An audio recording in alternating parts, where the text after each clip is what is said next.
With God, there is always more. More love, more life, more freedom. Welcome to Zoe's Exploring More with Michael Thompson.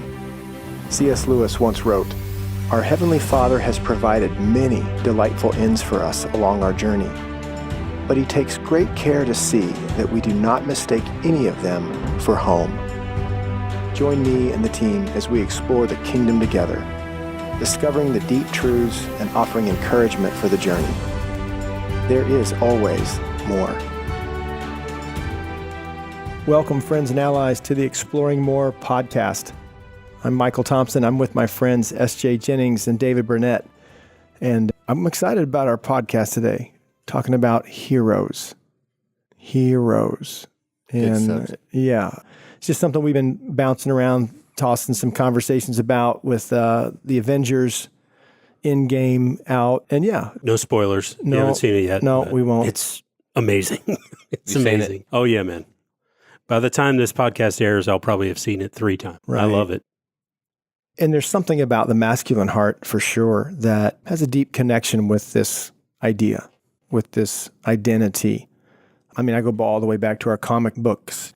Mm-hmm. Some of our heroes, right, back when we were watching TV as little guys, Saturday mornings.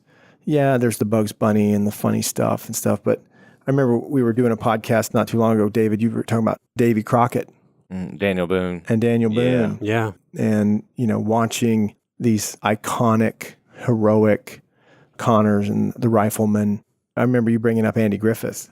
Yeah. And then we swing to Marvel and DC with these heroes, League of Justice, the Avengers, the coming together against evil. There's some ingredients that seem to be critical to those that we hold in this idea of heroes and heroic. Things like justice. Mm-hmm. There is a good versus evil. Overcoming. Yep. Courage. Yeah. Yeah. Struggle. I mean, there always seems to be against all odds, an right? internal struggle going on, right. For some reason. There's something right. happening, right. That the hero has to overcome and struggle against before he or she can step into that role. Yeah, and as we explore heroes, there seems to be protection. Something's gone wrong. Something's happening to people. Something bad, something evil, something oppressive. And a hero rises up. Something rises up in a character that they have had enough. Yeah, even in won't allow it anymore. Right, in the real world. That's right. You hear this time and time again, and I wonder what it is. Maybe we can talk about it as we get into it. But you hear this time and time again from police officers or rescue personnel, or even just a random person on the side of the street. They do something heroic, snatch somebody out of the floodwaters or pull somebody out of a burning car. And what do they usually say? I'm not a hero. I just did what anybody would do. Right. No. Not really. No. There's not really. There's something about, like you were just describing, SJ, the idea that a man or a woman would run toward the danger, towards the shot, towards the explosion, towards the smoke. That's what we're trying to get our arms around today, and saying heroic. That just happened, Michael, in those horrific shootings that we see happening more and more often. Yeah. There was one where a young kid, I think it was in Charlotte, wasn't it? He put his life body on the line. He did. He gave his life to save others. You know? There's a great passage about that. Yeah. He that laid down his life for his friends. Yeah. Mm-hmm. And so Jesus has got to be in this conversation. I'll just spoiler alert on that for the podcast. Yeah, right. We've got the ultimate, right? We've got to include him in this conversation. We'll get to him soon. But we love the stories of heroism, the stories of men and women who have storylines like this, who overcame. Yeah, against all odds. Against all odds. I mean, the World War II, Band of Brothers, stories of rescue. That's another one. Whenever we are touched by this young man in Charlotte, or somebody who steps in and counts their life as less than those who are in trouble, hurting. These are the things that make for heroic stories and for heroism. Before you move into some what's questions. next, Yeah. I mean, I think about my second grade elementary teacher, Mrs. Santa Croce. She was a hero to me because she was for me.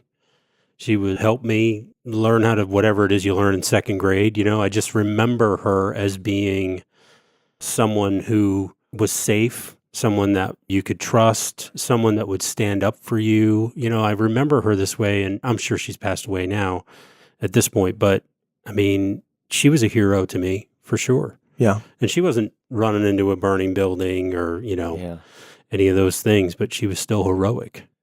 Yeah, the everyday kind of hero. I mean, these comic book heroes that are, now with $1 million budgets, millions and millions in the world of film and story, but it still comes down to, it seems like they have to make choices.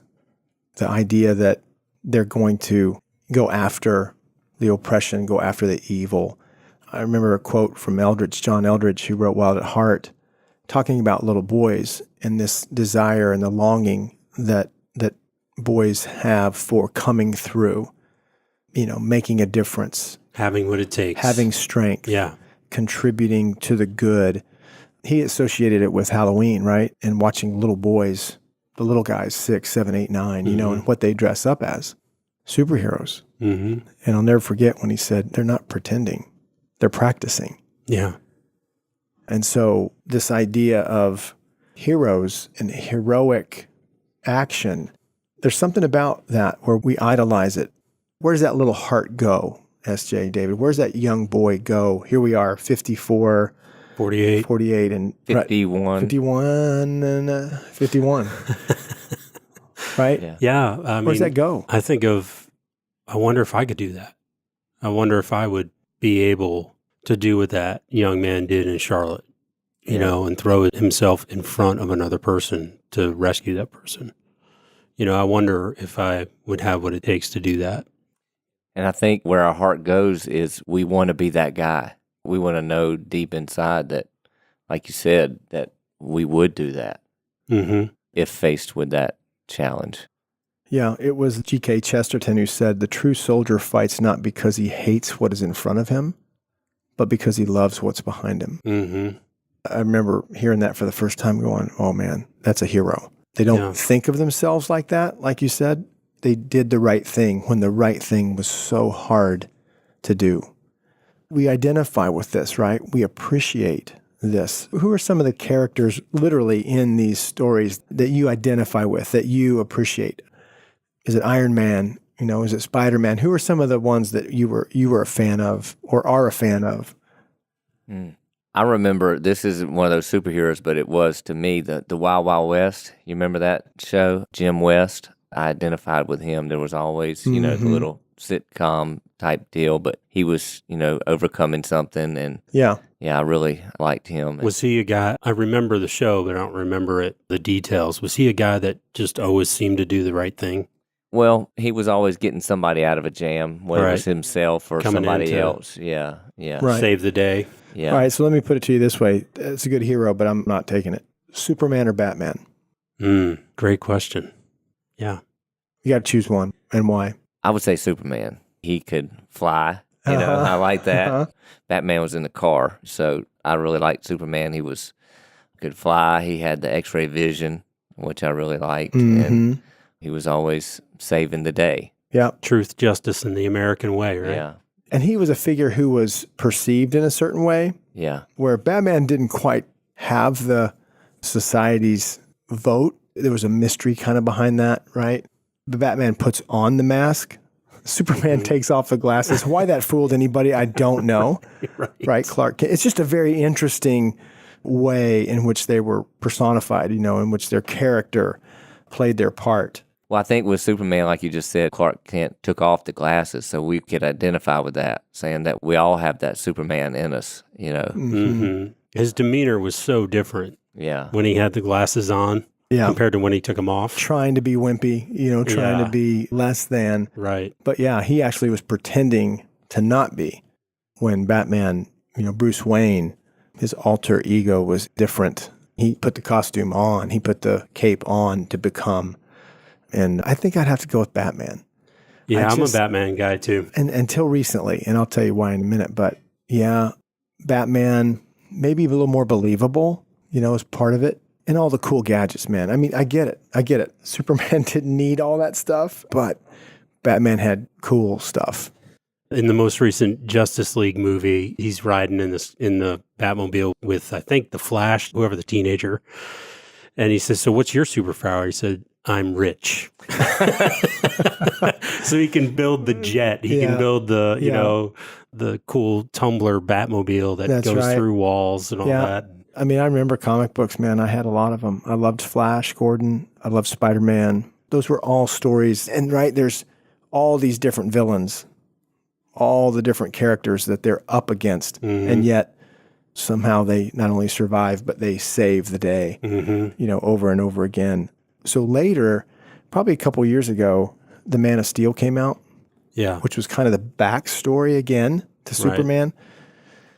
And I really identified with that story. Just the character, the way the story evolved. I mean, he's trying not to be who he truly is. He's trying to blend in. And yet the circumstances in the story come to such a significant depth of evil that Clark Kent has to become who he really, truly is. Yeah. And there's a scene where he's being interrogated by Lois Lane, and she's asking him about the S on his chest, and he says, "It's not an S. Where I'm from, it's not an S. It's a symbol." And he says, "It means hope." I remember just going, "Oh my gosh, I want one of those." Mm-hmm. Yeah. I want that S. My heart jumped at it.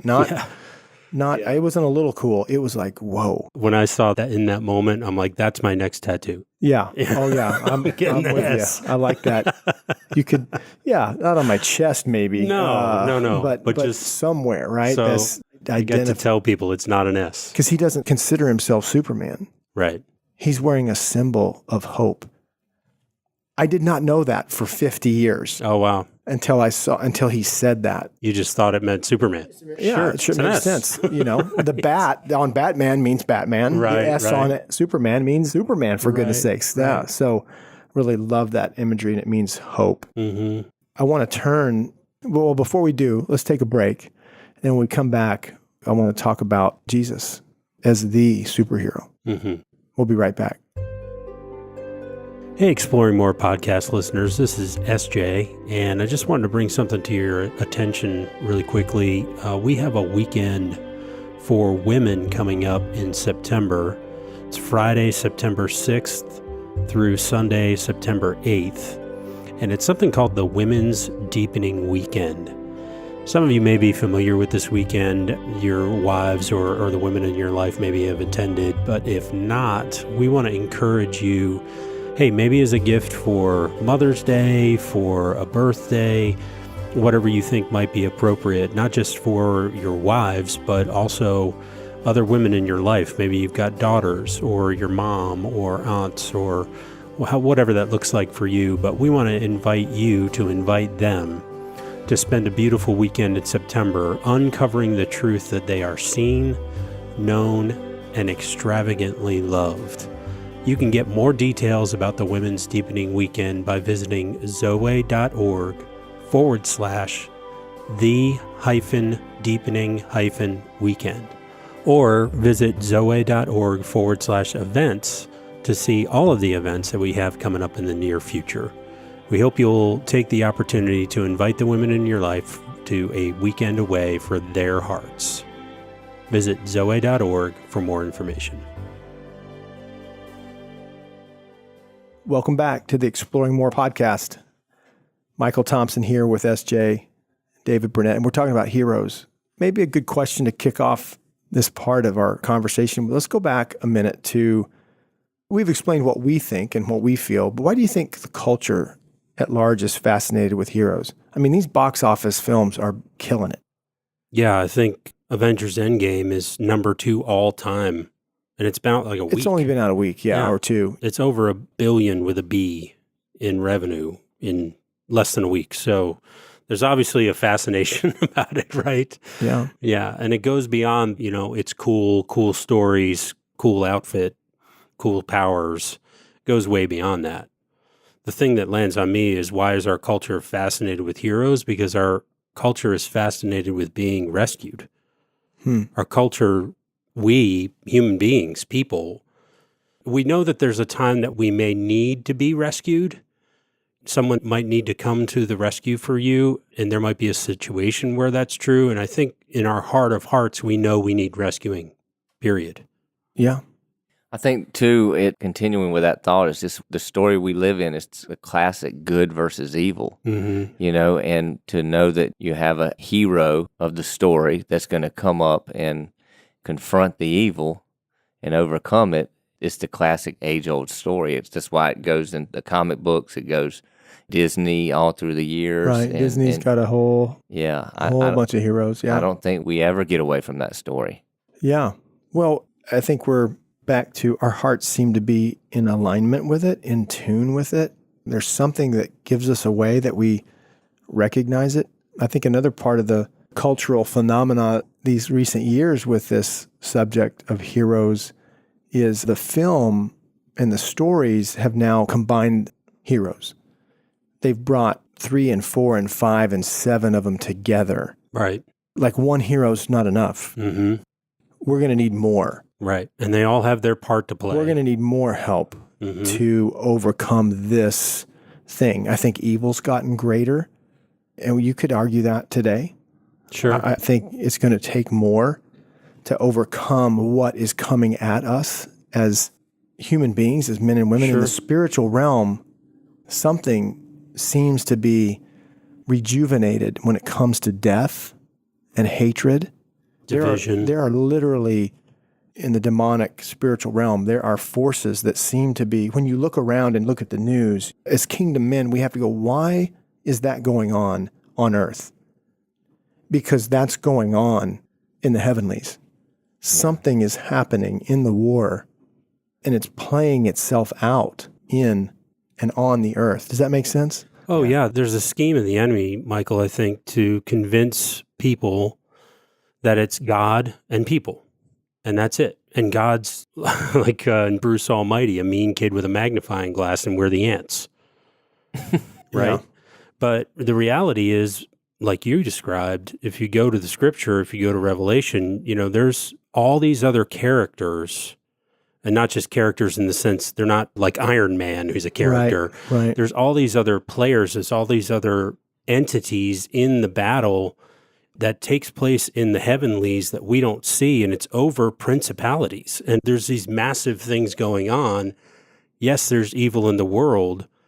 It's because there's a group out there that is conducting evil things. Yeah. It's not because God is a part of making that happen. That's not a part of God's will. Yeah. That the whole idea that, I want to say Romans 7, where the whole earth is groaning in terms of like childbirth, waiting for the sons and daughters of God to be revealed.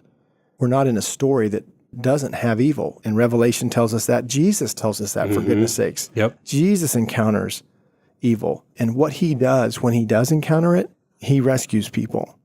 And I think that's where you said it earlier about rescuing. And if that's a quality of a hero, then, well, we can go down the boxes and Jesus checks them.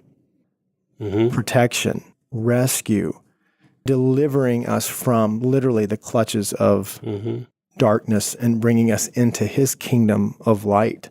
Wisdom. He brings wisdom to different scenarios where we would want things to happen a certain way. And that's a form of rescue. Yeah. Just like maybe your dad rescued you from getting a broken arm because he said, son, no, you don't want to jump off of that thing, or whatever it might be. I think one of the coolest things that Jesus does with his power and authority is he shares it with his friends. Sure. I mean, that's pretty superhero. That's pretty crazy. When you can hey, wear my cape, you'll be okay. It's countercultural. You're going to do what I do. I want you to participate in this war against evil. Back to the Avengers, we love the relationships. And they don't always get along, right? But the relationships among the superheroes as they go fight evil and as they go engage in war. And so we see Jesus, right, as the superhero, and he shares his power and authority with his friends. He deputizes us basically and says, come with me. fight this fight. I'm going to empower you. I'm going to equip you. I'm going to give you the ability to take care of evil in the world. The fact that I'm leaving, Jesus says, is going to be better for you because I'm going to bring the That's Holy crazy. Spirit for you. Yeah, You know, that's and crazy. yeah, that whole idea of absolute power corrupts absolutely. Yeah. And who has the absolute power? Jesus does, and yet he gives it away. Yeah. It's amazing how awesome that is, that idea. And I know that through culture too, somehow, some way, Superman is more idolized, Batman is more idolized, Iron Man is more idolized than Jesus. Something's wrong. Yeah, I was thinking when you were saying that is what changed my perspective. One thing about a hero is we want to be like them, like where you were going. And then, so the thing that changed my perspective in regards to that for Jesus, I always had this view of him as the Sunday school picture, Jesus on the wall. Oh, yeah. Oh, yeah. We've talked about that many times on the He had a little podcast. glow around him, That didn't really encourage me to want to be like that guy.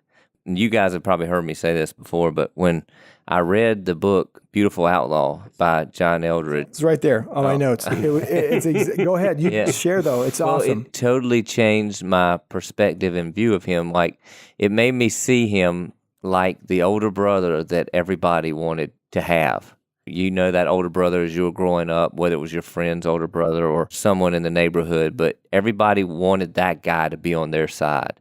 And a couple stories that were painted with a different brush for me through that book was, number one, when he touched the leper. I've read that story a bunch, but when he touched the leper, he automatically he became infected just by touching that person. But he didn't care, because what did the leper need more than anything, more than healing? He just needed somebody to be touched. So a story in Beautiful Outlaw about that is, I didn't see it that way. Yeah. I didn't see Jesus that way. I heard some sermons on the thing. I knew that passage, but I think that's what Beautiful Outlaw did for me. Kind of like that Superman S. It's not an S. Yeah. And to have Jesus wrong or to have the S wrong is really to identify with something far less than what is true. Yeah, I can say today, when I think of heroes or this subject comes up of the heroic, number one on my list now, number one.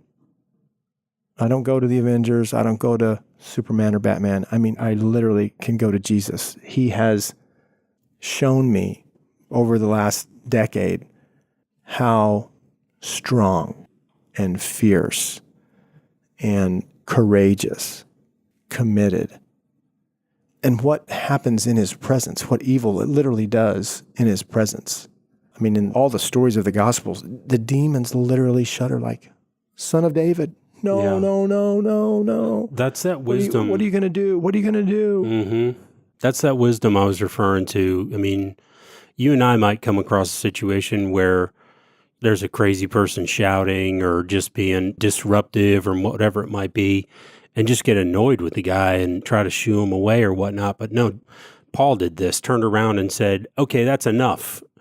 Yeah. Demon, get out of this woman. And that's the power that Jesus gave to us and to all of us. But to be able to discern that that's the problem, that that's what is really going on here. Back to your story, like you were talking about with the leper, you look at the leper and you think, okay, what does that guy need? That guy needs healing. But Jesus is wise and cunning enough to know, yes, but more so what you need is a healed heart.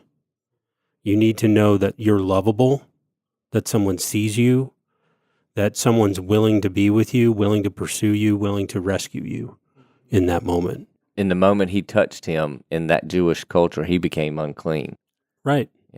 Yep.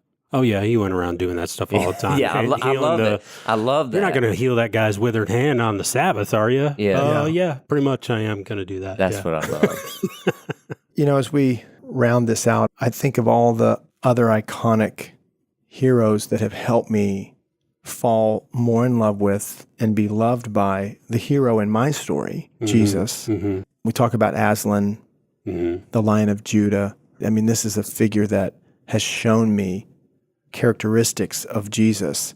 Maximus. Oh, yeah. Mm-hmm. Yeah, I love that. Wallace. Yep. These figures are Christ types.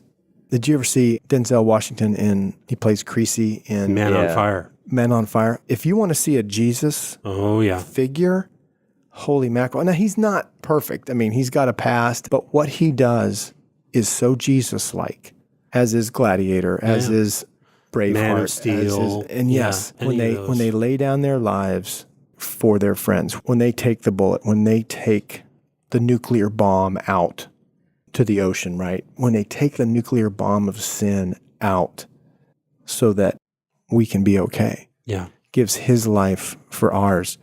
And I want to tie it back to the beginning. I believe this is why we are so fascinated and so connected to the heroic. There's something in us made for that. Mm-hmm. All of them are pointing to the one true hero in this story, the one who will redeem all things, restore all things, the one who will come back one day, second coming, right? Yeah. We talk about it a lot. And he's not going to be meek and mild coming back. But he's coming back to destroy darkness, evil, Satan, fallen angels. It's all going to be taken care of once and for all. And there's the happily ever after, which is a whole other podcast to talk about. What does happily ever after really mean? Because we resonate with that as well. Sure. We want the the sunset. We want the beauty. We want everything to be okay by the end of the story. And everything will be. But we don't live in those chapters now. Right now, he has shared his power and authority and is inviting us to be heroic, inviting us to enter into the story for the hearts of others and to offer what we know to be good and true. Colonel David Hackworth said this. You guys can respond and then we'll wrap up. Bravery is being the only one who knows you're afraid. Oh, man. Wow, that's good. There's a lot to that. Bravery is being the only one who knows you're afraid. Mm-hmm. Yeah. Looking at whether it's film or whether it's real life, someone going towards the danger, whatever the danger might be, a bully on the playground or a house fire or whatever it is, someone moving towards the danger, you watch them and you're like, wow. Yeah. The bravery of that guy. Yeah. Yeah. You heard the definition that courage is not the absence of fear, but in spite of your fear. And to connect what you just said, I have to say, Garden of Gethsemane. Mm-hmm. There was a moment where our superhero was like, hey, if there's another way to do this, but not my will, yours be done, I'll press into this. I will do this for them. Oh, yeah. For them, for the love of them, to restore and redeem them. It's so heroic. So, Michael, one of the things I was thinking about was the first Zoe event that I went to was a Top Gun weekend, which is now the Heart of a Warrior weekend, but it was back in 2008, and it changed the way that I watch films, watch movies, watch television shows, all those things. So what just occurred to me, though, we see that moment in the Garden of Gethsemane when Jesus says, if there's any other way, let's go that way, but if not, your will be done. Yeah. How often do you see that moment replayed in movies where the hero of the movie is faced with a choice? I have to be the one that's going to take the nuke out to sea, and I'm probably not going to survive. If there's any other way to do that, let's talk about that plan now because we don't have a lot of time. Yeah. But I will do it. Yeah. Because no one else will. And in those moments, SJ, our heroes aren't being obedient. Even though I know that's a bit of the story with Jesus, that he was being faithful. He was being obedient to the Father's will. But it's the love. Mm-hmm. It's that quote before. It's what's behind them is more important than what they're facing. And so to go through the cross, it wasn't just to save us. It was far more. It wasn't just to rescue. It was to give us his life. He laid down his life for us that we could then take up his life and lay down this old one. The story gets larger and larger all the time. Any other thoughts about this as we wrap up? As we're wrapping up, I couldn't get away from a personal hero in my life as thinking about this podcast, and it was my grandfather. And what I loved about him was he was a big man, probably about 6'2", and he had to have both of his legs amputated. Diabetes, and he had one amputated, then shortly after had the other amputated. So he was in a wheelchair, and he was retired at that point, but he never I don't think I ever saw him complain. He Hmm. never stopped. He was always the one that did the cooking at the house. He did the grocery shopping. I remember taking him to the grocery store. He bought a van, had the van fitted with a lift on it to where he could drive it, the hand controls and everything, and he was gone. I'd go with him to the grocery store. I'd be pushing him in the wheelchair. He'd be pushing the cart.